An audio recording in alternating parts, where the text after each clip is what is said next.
Start at Genesis 19.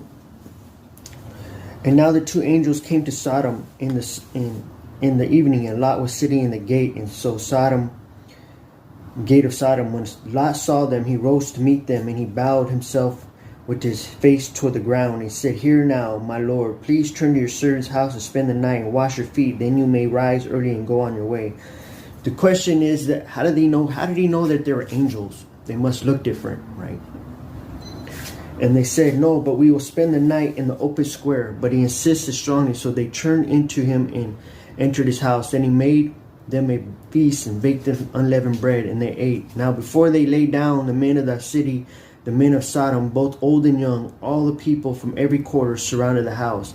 And they called to Lot and said to him, "Where are the men who came to you tonight? Bring them out to us, that we may know them carnally."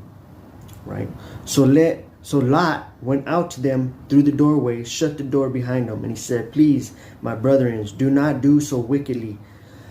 So now I have two daughters who have not known a man. Please let me bring them out to you, and you may do to them as you wish. Only do nothing to these men, since this is the reason they have come under the shadow of my roof." Right? There we go.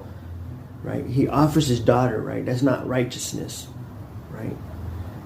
That's compromise, right?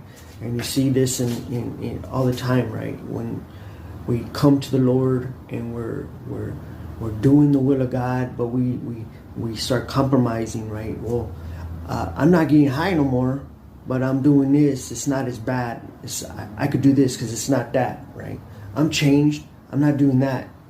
Right? It's more of a sin to do this than this. Let's compromise. I'll just leave it at that, right? So, here we go. And then he said, under the shadow of my roof, right? So he knew about the judgment. They're coming. This is why they came. Because of you. Because of all of you. This is why they came. Judgment is here. Watch this. And they said, "Stand back." Then they said, "This one came to stay here, and he keeps acting as a judge.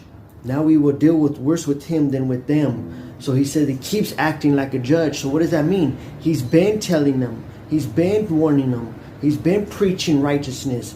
But when we go back, right? When we go back to him offering his daughters, he forgets about the righteousness. Right? He compromises, right? And this is our fallen nature. So he's been preaching righteousness. He's been preaching judgment. So they said, this one came in to stay here, and he keeps acting as a judge. Keeps acting like a judge, right? So he's constantly telling them something. Hey, you're doing wrong. No one likes to be corrected.